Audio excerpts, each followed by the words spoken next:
ಬೆಂಗಳೂರು ನಾಗಸೆಟ್ಟಿಹಳ್ಳಿ ಬಸವೇಶ್ವರ ಲೇಔಟಲ್ಲಿರುವ new Florence public school ಒಂದು ವಿಶಿಷ್ಟ ಸಾಧನೆ ಮಾಡಿದೆ. ಈ ಸ್ಕೂಲು ಇತ್ತೀಚೆಗೆ ನಡೆದ SSLC ಪರೀಕ್ಷೆಯಲ್ಲಿ 100% ಫಲಿತಾಂಶವನ್ನು ನೀಡಿದೆ. ಈ ಸ್ಕೂಲಲ್ಲಿರುವ ಎಲ್ಲ ವಿದ್ಯಾರ್ಥಿಗಳು, ಫ್ಲಾರೆನ್ಸ್ ಸ್ಕೂಲಲ್ಲಿರುವ ಎಲ್ಲ ವಿದ್ಯಾರ್ಥಿಗಳು ಸಂಪೂರ್ಣ 100% ಪಾಸಾಗಿದ್ದಾರೆ. ಶಿಕ್ಷಕರು ಮತ್ತು ಆಡಳಿತ ಮಂಡಳಿಯ ಒಂದು ಪ್ರಯತ್ನದಿಂದ ಸಂಪೂರ್ಣವಾಗಿ 100% ರಿಸಲ್ಟ್ ನೀಡಿದೆ. ಅತ್ಯಂತ ಕಡಿಮೆ ಶುಲ್ಕದ ಈ ಸ್ಕೂಲಲ್ಲಿ 100% ಒಂದು ರಿಸಲ್ಟ್ ಕೊಟ್ಟಿದ್ದಾರೆ. ಇಲ್ಲಿ ಮಧ್ಯಮ ಮತ್ತು ಬಡ ಮಧ್ಯಮ ವರ್ಗದ ಮಕ್ಕಳೇ ಹೆಚ್ಚಾಗಿ ಸ್ಕೂಲಿಗೆ ಬರ್ತಾರೆ ಮತ್ತು ಅವರಿಗೆ ಆಡಳಿತ ಮಂಡಳಿ ಅತ್ಯಂತ ಕಡಿಮೆ ಫೀಸ್ ಇಟ್ಟಿದೆ. ನೋಡಿ, ಫೀಸ್ ಎಷ್ಟು ಕಡಿಮೆ ಇದೆ ಅವರಿಗೆ. ತಿಂಗಳಿಗೆ 1500, 1800 ಅಥವಾ 1200 ಈ ಥರ ತುಂಬ ಕಡಿಮೆ ಫೀಸಲ್ಲೇ ಸ್ಕೂಲ್ ನಡೆಸ್ತಾ ಇದ್ದಾರೆ.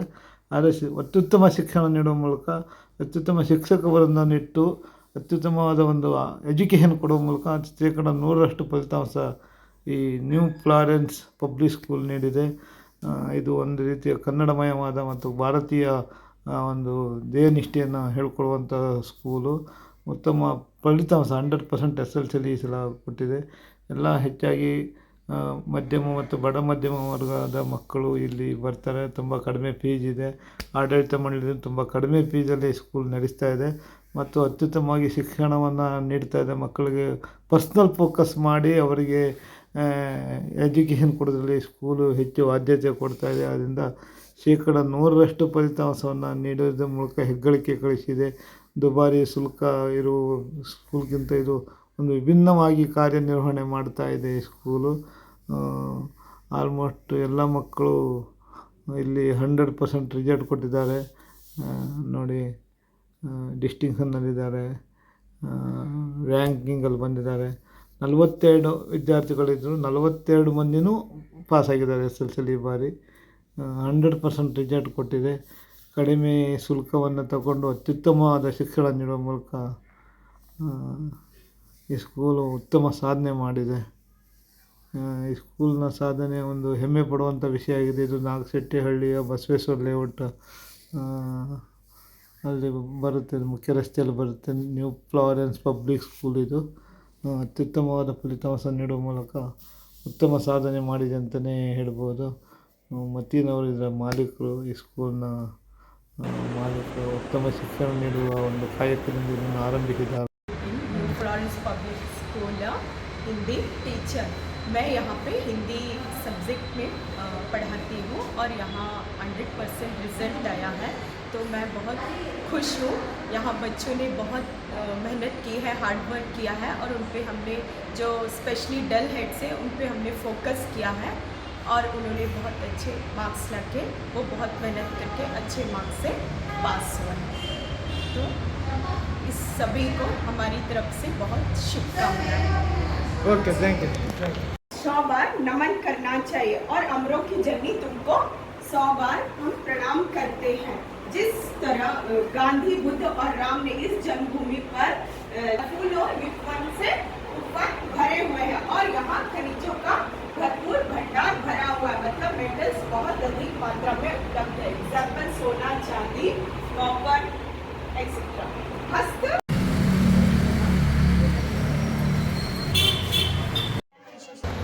Myself Champa Shrikant.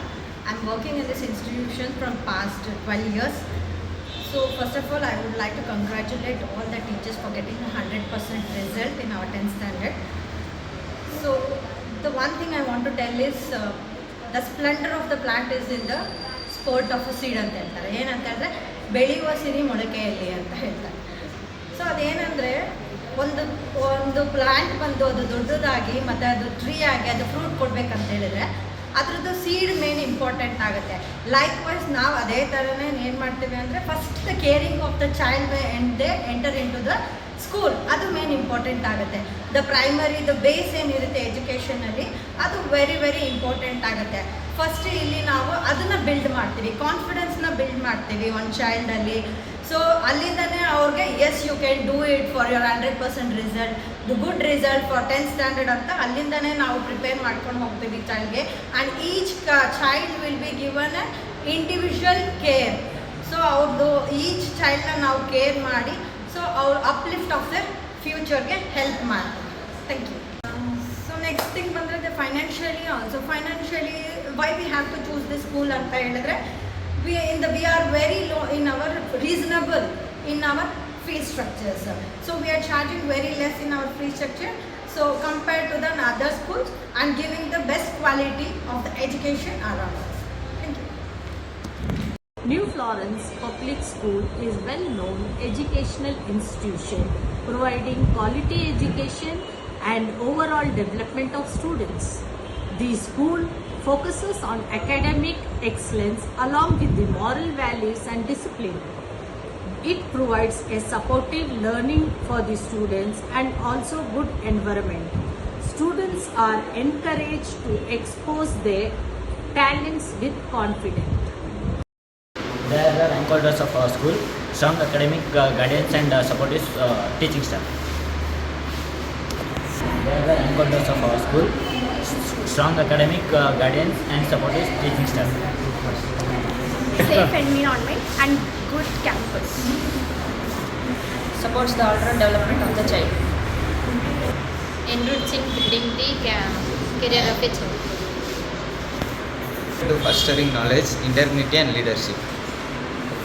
ಅದೇ based on the model purpose 4 model purpose ಬಿಟ್ಟಿದ್ರಲ್ಲ ಸರ್ ಇದರಿಂದ ಮತ್ತು ಬ್ಲೂ ಪ್ರಿಂಟ್ ಪ್ರಕಾರ ಇನ್ನು ಒಂದು ಯಾವ ಸಬ್ಜೆಕ್ಟಿಂದ ಜಾಸ್ತಿ ವೇಟೇಜ್ ಇದೆ ಅದನ್ನೆಲ್ಲ ನೋಡಿಕೊಂಡು ಬಿಲೋ ಅವರೇಜ್ ಇರೋದು ಮಕ್ಕಳಿಗೆ ಆ ಲೆವೆಲೇ ಪ್ರಿಪೇರ್ ಮಾಡಿದ್ದೀವಿ. So most of the time question number ಯಾವ್ದು ಬರ್ಬೋದು ಆ ಲೆಸನಿಂದ 4 ಮಾರ್ಕ್ಸಿಗೆ ಆ ಥರ ಎಲ್ಲ ಒಂದು ನಮಗೆ ಆ್ಯಕ್ಚುಲಿ ಇದ್ರಿ ಸರ್ ಸ್ವಲ್ಪ ಬಿಲೋ ಅವರೇಜ್ ಸ್ಟೂಡೆಂಟ್ಸು ಒಂದು 8 ಮೆಂಬರ್ಸು ಆ ಥರ ಇದ್ರಿ. ಸೊ ಅವ್ರಿಗೆ ಅದೇ ಥರ ಸೊ ಯಾವ ಥರ ಮಾಡೆಲ್ ಪೇಪರ್ಸಲ್ಲಿ ರಿಪೀಟ್ ಆಗಿರೋದು ಕ್ವಶನ್ಸು ವೇಟೇಜ್ ಜಾಸ್ತಿ ಇರೋದು ಕ್ವಶನ್ಸು ಅದನ್ನ ಪ್ರಕಾರ ಅವ್ರಿಗೆ ಪ್ರಿಪೇರ್ ಮಾಡಿದ್ದೀವಿ. ಸೊ ಫಸ್ಟ್ ಲ್ಯಾಂಗ್ವೇಜ್ ಇಂಗ್ಲೀಷಿಗೆ ಅಂದರೆ ಗ್ರಾಮರ್ಗೆ ಜಾಸ್ತಿ ಇಂಪಾರ್ಟೆನ್ಸ್ ಕೊಟ್ಟು ಅವ್ರಿಗೆ ಅರ್ಥ ಆಗೋ ಥರ ಟೀಚ್ ಮಾಡಿ ಎಕ್ಸಾಂಪಲ್ಸ್ ಕೊಟ್ಟು ಎಕ್ಸಾಂಪಲ್ಸ್ ವರ್ಕೌಟ್ ಮಾಡಿಸಿ ಫಾರ್ ಎಕ್ಸಾಂಪಲ್ ಅಂದರೆ ಹೇಳಬೇಕು ಅಂದರೆ ಇದು ಪಾಸೇಜ್ ರೈಟಿಂಗು ಲೆಟರ್ ಎಲ್ಲ ಬರುತ್ತಲ್ಲ ಸರ್ ಅದನ್ನು ಒಂದು 4-5 ಬೇರೆ ಬೇರೆ ಇದರಲ್ಲಿ ಮಾಡಲ್ಲಿ ಅವ್ರ ಕೈಯಲ್ಲಿ ಮಾಡಿಸಿ ವರ್ಕೌಟ್ ಮಾಡಿಸಿ ಪಾಸೇಜ್ ಕ್ವಶನ್ ಪೇಪರ್ಸ್ ಹಳೆ ಕ್ವಶನ್ ಪೇಪರ್ಸು ವರ್ಕೌಟ್ ಮಾಡಿಸಿ ಆ ಥರನೇ ನಾವು ಒಂದು ಡೇ 1ಇಂದನೇ ಮಾಡಿಸ್ತಾ ಇದ್ದೀರಾ ಅಥವಾ ಹೇಗೆ? ಡೇ 1ಇಂದ ಅವ್ರಿಗೆ ಬೇಸಿಕ್ಸು ಇದು ಮಾಡಿದ್ದೀವಿ ಸರ್. ಆಮೇಲೆ ಯಾಕೆಂದರೆ ಔಟು ಬೇರೆ ಸ್ಕೂಲಿಂದ ಬಂದಿರೋ ಮಕ್ಕಳಿಗೆ ಲ್ಯಾಕ್ ಆಫ್ ಬೇಸಿಕ್ಸ್ ಎಲ್ಲ ಇತ್ತು. ಅವ್ರಿಗೆ ಫಸ್ಟ್ ಬೇಸಿಕ್ಸ್ ಪ್ರಿಪೇರ್ ಮಾಡಿ ಆಮೇಲಿಂದ ಬ್ಲೂ ಪ್ರಿಂಟ್ಸ್ ಎಲ್ಲ ರಿಲೀಸ್ ಆದಮೇಲೆ according to blueprint model papers. ಏನು ಟಿಪ್ಸ್ ಹೇಳೋಕ್ಕೆ ಇಷ್ಟಪಡ್ತೀರಿ ಈಗ ಸ್ಟೂಡೆಂಟ್ಗೆ ಈ ಥರ ಪ್ರಿಪೇರ್ ಆಗುತ್ತೆ? ಸರ್ ಆ್ಯಕ್ಚುಲಿ ನಾವು ಟಿಪ್ಸ್ ಹೇಳೋದಂದರೆ ರಿಸೋರ್ಸ್ ಪರ್ಸನ್ಸು ಏನು ಹೇಳ್ತೀರೋ ಅದನ್ನು ಫಾಲೋ ಮಾಡೋದು ಬೆಸ್ಟ್ ಅಂತ ಅನಿಸ್ತಿದೆ ನನಗೆ. ನಾನು ಫಸ್ಟ್ ಲ್ಯಾಂಗ್ವೇಜ್ ಗ್ರೂಪಲ್ಲೂ ಇದ್ದೀವಿ, ಸೋಷಿಯಲ್ ಸೈನ್ಸ್ದು ನಾರ್ತ್ 2 ಗ್ರೂಪಲ್ಲಿ ಇದ್ದೀವಿ. ನಾನು ಅವ್ರದ್ದು ಟಿಪ್ಸೇ ನಾನು ಫಾಲೋ ಮಾಡಿರೋದು. ಅವ್ರು ಈ ಥರ important hard work of course just follow ಮಾಡಿದರೆ ಆಗಲ್ಲ ಅಲ್ವಾ ಸರ್. ಸೊ ನಾವು ಜಸ್ಟು ಅವ್ರಿಗೆ ಓದಿ ಅಂತ ಕೊಟ್ರೇನೂ ಮಕ್ಕಳು ಓದಲ್ಲ. ನಮ್ಮ ಮುಂದೆ ಕೂರಿಸ್ಕೊಂಡು ಅಷ್ಟೇ ಪಾಯಿಂಟ್ಸ್ ಬರೆಸಿ ನಾವು ಆ್ಯಕ್ಚುಲಿ 8:30 to 9 o'clock ಸರ್ ನಮ್ಮದು ವರ್ಕಿಂಗ್ ಟೈಮ್ ಮಾರ್ನಿಂಗ್ 7ಇಂದ. ಮಕ್ಕಳು ಕೂಡ ನಾವು ಜಸ್ಟು ಮಕ್ಕಳಷ್ಟು ಇಂಟ್ರೆಸ್ಟ್ ತಗೊಳ್ಳಲ್ಲ ಸರ್. ಅವ್ರು ಆ್ಯಬ್ಸೆಂಟ್ ಆಗ್ತಾರೆ.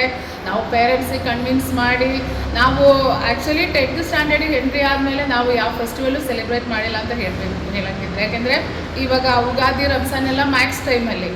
ಸೊ ಆವಾಗ ಕೂಡ ನಾವು ಫುಲ್ ಡೇನೇ ಹಾರ್ಡ್ ವರ್ಕ್ ಮಾಡಿ ಮಕ್ಕಳನ್ನ ಮನೆಯಿಂದ ಕರ್ಕೊಂಡು ಬಂದು ಆ ಥರ ಎಲ್ಲ ಮಕ್ಕಳು ಆ್ಯಕ್ಚುಲಿ ಅವ್ರಿಗೇನು ಹಬ್ಬಗಳೆಲ್ಲ ಬರುವಾಗ ಅವರೇ ರಜೆ ಹಾಕ್ಕೊಡ್ತಾರೆ. ಸೊ ನಾವು ಪೇರೆಂಟ್ಸಿಗೆ ಫೋನ್ ಮಾಡಿ ಮಕ್ಕಳನ್ನ ಕರೆಸಿ ಎಫರ್ಟ್ ಹಾಕಿನೇ ಸರ್. ಅಂದರೆ ಪರ್ಸ್ನಲ್ ಫೋಕಸ್ ಮಾಡಿದ್ರು? Personal focus of course personal focus ನೀವು ಬೇಕಂದರೆ ನಮ್ಮ ಮಕ್ಕಳಿಗೆ ಕೇಳಿದ್ರೇ ಗೊತ್ತಾಗುತ್ತೆ.